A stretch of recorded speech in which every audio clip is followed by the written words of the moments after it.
حدثنا اسحاق بن منصور قال حدثنا عفان قال حدثنا حماد بن سلمة عن ثابت عن انس بن مالک رضی اللہ تعالی عنہ. ہم کو یہ حدیث حضرت محدث اسحاق بن منصور نے بیان کی. وہ فرماتے ہیں کہ ہم کو یہ حدیث حضرت عفان بن مسلم عظیم امام محدث نے بیان کی تھی، اور انہوں نے فرمایا کہ ہم کو یہ حدیث حضرت امام محدث حماد بن سلمہ نے بیان فرمائی تھی، اور وہ اس حدیث کو حضرت ثابت رضی اللہ تعالیٰ عنہ سے یہ بیان کرتے تھے، اور حضرت ثابت رضی اللہ تعالیٰ عنہ اس کو اپنے والد گرامی سیدنا انس بن مالک خادم رسول اللہ صلی اللہ تعالی علیہ وسلم سے روایت کرتے تھے. ان رسول اللہ صلی اللہ تعالی علیہ وسلم کان اذا آوى الى فراشہ، کہ بے شک رسول اللہ صلی اللہ تعالی علیہ وسلم جب اپنے بچھونے پر آپ جلوہ افروز ہوتے، بچھونے پر جب آپ براجمان ہوتے تو کیا کرتے؟ قال الحمد للہ الذی اطعمنا وسقانا وکفانا وآوانا فکم ممن لا کافی لہ ولا مووی. نبی کریم صلی اللہ علیہ وسلم جب اپنے بچھونے پر تشریف فرما ہوتے تو یوں فرماتے، یہ الفاظ ہی پڑھنے چاہیے یاد کر کے، مگر میں اس وقت ان کا چونکہ ترجمہ کرنے کا موقع ہے میں ترجمہ کر رہا ہوں. شکر ہے اس اللہ کا کہ جس نے ہمیں کھانا بھی کھلایا، جس نے ہمیں ضرورت کے مطابق پلا بھی دیا، سیراب بھی کر دیا، سیر بھی کیا اور سیراب بھی کیا. اللہ ربی لا شریک لہ. تو آپ کہیں گے کہ وقت ہے سونے کا اور شکریہ ادا کیا جا رہا ہے کھانے پینے کا، یہ کیا مناسبت ہے اس میں؟ یہ موقع کھانے پینے کا تو نہیں، تو کھانے پینے کا شکریہ ادا کرنے کا پھر کیا تک بنتا ہے؟ تو محدثین کرام فرماتے ہیں کہ وجہ یہ ہے کہ جب تک کھانا نہ کھایا ہو، جب تک سیراب ہو کر پانی نہ پیا ہو، تو آدمی بھوکے آدمی کو، پیاسے آدمی کو نیند کب آتی ہے؟ نیند تبھی آتی ہے جب پیٹ میں کچھ ہو.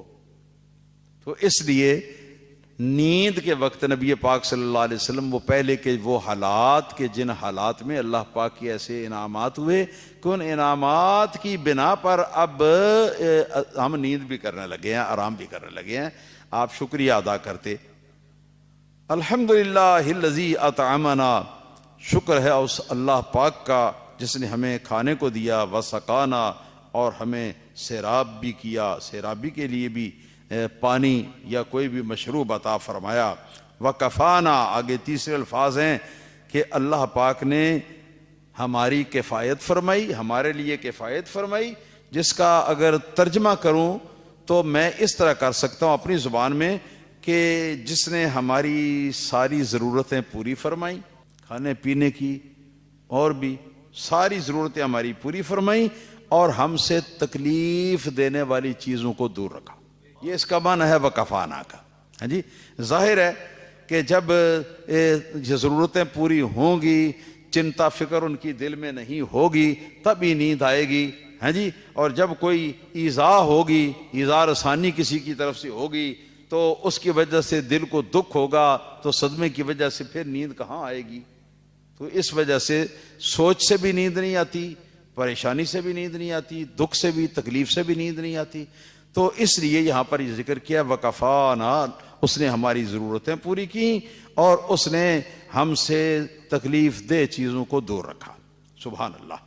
وآوانا، آوانا ایوا ان سے بنا ہے. ایوا ان کا معنی ہوتا ہے جگہ دینا بیٹھنے کے لیے یا لیٹنے کے لیے یا ٹھکانہ دینا رہنے کے لیے.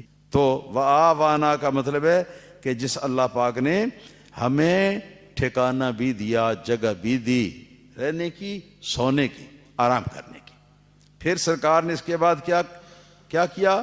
اب یہ تو شکر ادا کرنا آپ جانتے ہیں نا کہ بالکل اس کی وجہ واضح ہے کہ آرام ہی تو فرمانے لگے ہیں، تو اس لیے وہ آرام کی اللہ پاک نے جو توفیق عطا فرمائی ہے، جگہ عطا فرمائی ہے، اس کا شکر ادا کرتے ہیں. اور پھر اس کے بعد فرمایا فَكَمْ مِمَّن لَا كَافِيَ لَهُ وَلَا مُوِّيَ.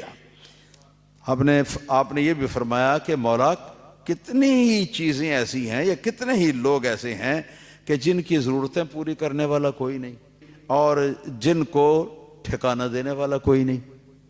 ہاں جی، یعنی اللہ تعالیٰ دیتا ہے اور اللہ تعالیٰ نہ دے تو پھر کوئی نہیں ان کو دینے والا. فَكَم مِّمَّن لَّا كَافِيَ لَهُ وَلَا مُوفِيَ اللہ ربی لا شریک لہ. تو اس کا مفہوم مفسرین کرام نے اس طرح بیان کیا ہے کہ اس کا مطلب یہ ہے کہ وَلَمْ يَجْعَلْنَا مِنَ الْمُنْتَشِرِينَ كَالْبَهَائِمِ فِي الصَّحْرَاءِ. اللہ پاک نے ہمیں ایسا نہیں کیا کہ گھر بھی ہمارا نہ ہو، سونے کے لیے ہمارا بستر بھی نہ ہو، آرام کرنے کے لیے ہمارے پاس جگہ بھی نہ ہو، اور جس طرح حیوانات جنگلی جو ہیں وہ جنگل کے اندر پھرتے رہتے ہیں، جہاں رات آ گئی وہاں گزار لی. پرندے جو ہیں وہ بھی جنگلوں کے اندر اسی طرح چلتے پھرتے رہتے ہیں، جس ٹہنی کے اوپر ان کو موقع ملا وہاں پر انہوں نے نیند کر لی. تو اس طرح کا معاملہ ہمارے ساتھ اللہ پاک نے نہیں کیا، بلکہ اللہ پاک نے ہمیں آرام سے نیند کرنے کے لیے بچھونا بھی عطا فرمایا ہے، اور اللہ تعالیٰ نے ہمیں گھر بھی عطا فرمایا جس میں ہم اپنا آرام کریں. اللہ ربی لا شریک لہ. کتنی ایسی مخلوق ہے، شارحین نے فرمایا کم من خلق، کتنی ہی مخلوقات ایسی ہیں لم یجعل اللہ لہم مأوً ولا مسکنا، کہ جن کو اللہ پاک نے نہ تو کوئی ٹھکانہ عطا فرمایا ہے، نہ ان کو کوئی مسکن یعنی گھر عطا فرمایا ہے رہنے کے لیے، بل ترکہم، بلکہ ان کو یوں ہی چھوڑ دیا ہے، یتعذون ببرد الصحارا وحرھا، کہ وہ جنگلوں کے اندر رہتے ہیں یا کھلی جگہوں کے اندر رہتے ہیں، وہاں کی وہ کھلی جگہ میں گرمی کے موسم میں گرمی برداشت کرنی پڑتی ہے ان کو، سردی کے موسم میں ان کو سردی برداشت کرنا پڑتی ہے. تو اللہ پاک نے ہمارے اوپر اتنا کرم فرمایا ہے. کبھی سوچا آپ نے ان باتوں کو بستر کے اوپر جاتے وقت؟ کیوں بھائی جی حاجی صاحب، سوچا کبھی ہم نے بھی کوئی سوچا ہے ان باتوں کو؟ دیکھیں سرکار دو عالم صلی اللہ علیہ وسلم کی کتنی نظر جو ہے اللہ پاک کی نعمتوں کے اوپر ہے، اور یہ وہ نعمتیں ہیں کہ جن کا نام و نشان جو ہے ہمارے پاس نہیں ہے، ہمارے دل میں نہیں ہے، لیکن اللہ پاک کی ایسی نعمتیں ہیں کہ ذرا 2 دن چھن جائے اور حوالات کے اندر ہمیں 2 راتیں گزارنی پڑے تو پھر پنجابی کہتے ہیں پھر نانی گٹے آ جائے، پھر سمجھ آئے. اس کے لیے کبھی کبھی بغیر بستر کے اللہ تعالیٰ کے گھر میں مسجد کے اندر کبھی کبھی پوری رات شب بیداری بھی کر لیا کرو. ضرور نہیں کہ لوگوں کے جم گٹھے کے اندر، نہیں، تنہائی، اور ساری رات جو ہے وہ نہیں لیٹنا. ہاں مجبوری ہے تو لیٹ بھی سکتے ہیں مسجد میں اعتکاف کی نیت سے، وقتی اعتکاف جو ہے اس کی نیت سے. تو کبھی کبھی یہ بھی ہمیں کرنا چاہیے تاکہ ہمیں اس بات کا احساس رہے کہ ایک رات ہم نے گھر کے اور بستر کے بغیر گزاری ہے تو وہ کیسے گزری ہے. اور آج کل تو پھر بجلی کے پنکھے بھی لگے ہوئے ہیں، ہاں جی، مسجد جو ہیں وہ سردیوں میں گرم اور گرمیوں میں سرد، اس طرح ہے. وہ زمانہ ایسا تھا کہ جس زمانے کے اندر یہ چیزیں کوئی نہیں تھی، ہوا کا بندوبست بھی کوئی نہیں ہوتا تھا، اسی طرح لوگ مسجدوں کے اندر آ کے رات گزار لیتے تھے. تو اس بات پر ذرا توجہ فرمائیں جی اپنے گھر والوں کو بھی بتائیں، عورتوں کو، بچوں کو بھی بتائیں، ان کو سمجھائیں کہ دیکھیں اللہ پاک کے کتنا احسان ہے، کتنا فضل ہے. کبھی ایک رات ذرا ہم بغیر بسترے کے اگر گزار کے دکھائیں تو پھر ہمیں پتہ چلے ہیں جی کہ کیا بہو بکتی. اللہ ربی لا شریک لہ. پھر فرماتے ہیں کہ فالمعنی، تو معنی یہ ہوا کہ انا نحمد اللہ تعالی، کہ بے شک ہم اللہ تعالیٰ کی حمد اور اس کا شکر بجا لاتے ہیں، علی ان عرفنا نعمہ، اس بات پر بھی شکر ادا کرتے ہیں کہ اس نے ہمیں اپنی نعمتوں کی پہچان کروائی، اپنی نعمتوں کو پہچاننے کی توفیق عطا فرمائی. اس پر بھی اللہ تعالیٰ کا شکر ادا کرتے ہیں، اور اس پر بھی اللہ کا شکر ادا کرتے ہیں. ووفقنا لاداء شکرہا، اور اللہ پاک نے اپنی نعمتوں کا شکر ادا کرنے کی ہمیں توفیق عطا فرمائی.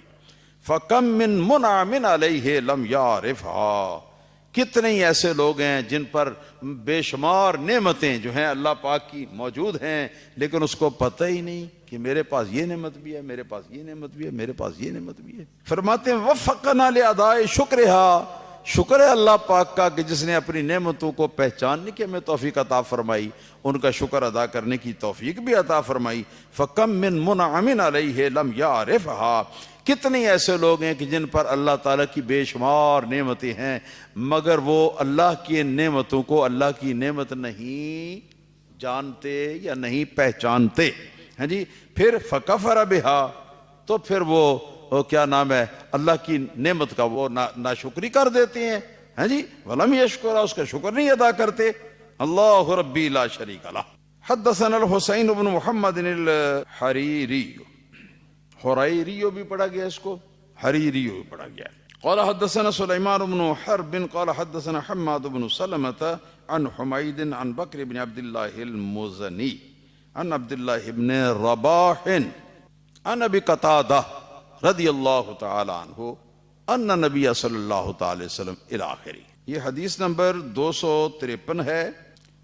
فرماتے ہیں ترمذی کہ ہم کو حدیث امام محدث حسین بن محمد حریری نے یا حریری نے بیان کیا، اور انہوں نے فرمایا کہ ہم کو یہ حدیث امام محدث سلیمان بن حرب نے بیان فرمایا، اور انہوں نے فرمایا کہ ہم کو یہ حدیث حضرت حماد بن سلمہ نے بیان فرمایا، اور انہوں نے اس کو حضرت حمید سے روایت کیا، اور حمید نے اس کو بکر بن عبداللہ المزنی سے روایت کیا، یعنی تابعی سے، اور انہوں نے اپنے والد گرامی حضرت عبداللہ بن رباح سے اس کو روایت کیا، اور عبداللہ بن رباح رضی اللہ تعالیٰ عنہ نے اس کو مشہور صحابی رسول سیدنا ابو قتادہ رضی اللہ تعالیٰ عنہ سے روایت کیا.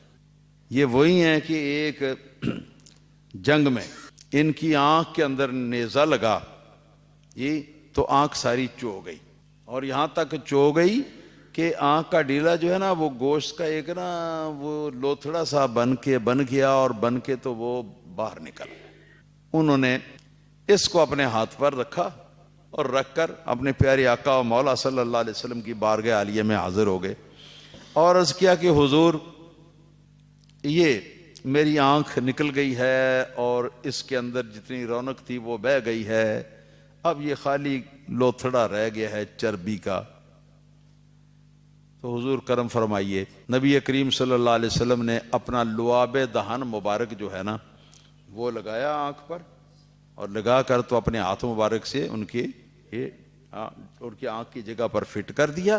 حضرت ابو قتادہ رضی اللہ تعالیٰ عنہ فرماتے ہیں قسم اس اللہ کی جس کے قبضہ قدرت میں نبی کریم صلی اللہ علیہ وسلم کی جان ہے، جو آنکھ پہلے سے اللہ تعالیٰ کی عطا فرمائی ہوئی تھی سرکار کے کیا نام ہے سرکار کے ڈائریکٹ وسیلے کے بغیر، تو وہ آنکھ صرف دن کو دیکھتی تھی، رات کو نہیں دیکھتی تھی، اور دن کو بھی دیکھتی تھی تو ایک حد تک دیکھتی تھی، غیر محدود نہیں دیکھتی تھی. مگر جو آنکھ حضور نبی کریم صلی اللہ علیہ وسلم نے ڈائریکٹ اللہ کے فضل سے مجھ کو عطا فرمائی، وہ آنکھ جیسا روشنی میں دیکھتی تھی ویسا اندھیرے میں دیکھتی تھی، جیسا دن کو دیکھتی تھی ویسا رات کو بھی دیکھتی تھی. اللہ ربی لا شریک. یہ حضرت ابو قتادہ رضی اللہ تعالیٰ عنہ یہ فرماتے ہیں کہ ان نبی صلی اللہ علیہ وآلہ وسلم کان اذا عرس بلیل، جس وقت نبی پاک صلی اللہ علیہ وسلم تعریس فرماتے رات کے وقت. یہ تعریس کیا ہوتی ہے؟ مسافر پرانے زمانے میں لوگ پیدل سفر کرتے تھے، آپ کو پتا ہے، یا پھر اونٹوں وغیرہ کے اوپر سوار ہو کر سفر کرتے تھے، اور اکثر و بیشتر وہ رات کے اندر وہ نہ سفر اچھی طرح کرتے تھے. تو رات کا اخیر جب ہونے لگتا تو سیری ہونے سے کچھ دیر پہلے وہ چونکہ تھک ٹوٹ چکے ہوتے تو اس لیے وہ تھوڑی دیر کے لیے نا وہ سستانے کے لیے وہ رک جاتے اور پڑاؤ ڈال دیتے، اور وہاں پر وہ آرام کر لیتے. آرام کرنے کے بعد پھر اٹھ کر آگے پھر صبح کے جو معمولات ہیں ان کو جاری فرماتے. اس کا نام ہے تعریس. اور لیلۃ التعریس سرکار دو عالم صلی اللہ علیہ وسلم کی حیات طیبہ میں یا نبی پاک صلی اللہ تعالی علیہ وآلہ وسلم کی آپ کی زندگی مبارک کے سفر میں لیلۃ التعریس کے کئی ایک واقعات جو ہیں وہ ہوئے ہیں. تو جب آپ تعریس فرماتے یعنی آخر رات میں جی سفر کے دوران آرام کرنے کے لیے جب سواری سے اترتے تو اضطجع سرکار اس وقت سوتے یا لیٹتے علی شقہ الایمن اپنے دائیں طرف پائے، اور منہ قبلہ شریف کی طرف ہوتا، دائیں طرف پر آپ سو جاتے. اور وَإِذَا عَرَّسَ قُبَيْلَ الصُّبْحِ، جس وقت نبی پاک صلی اللہ علیہ وسلم بالکل فجر کے قریب تھوڑا سا ٹائم رہ جاتا تو سرکار جب تعریس فرماتے اور اترتے آرام فرمانے کے لیے تو پھر کیا کرتے، نصب ذراعہ ووضع رأسہ علی کفیہ، تو پھر اپنے بازو کو اس طرح کھڑا کر لیتے اور ہاتھ جو ہے نا اس کو سر کے نیچے رکھ کر، تو نبی کریم صلی اللہ علیہ وسلم اس کو کھڑا کر کے تو سوتے، کیونکہ اس طرح سونے سے آدمی جو ہے نا وہ ذرا آرام بھی کر لیتا ہے اور اس کو تنبہ بھی جلدی ہوتا ہے، ہاں جی، آسانی سے آدمی جاگ سکتا ہے۔ یہ ہے جی، یہاں پر یہ حدیث پاک ختم ہوئی ہے۔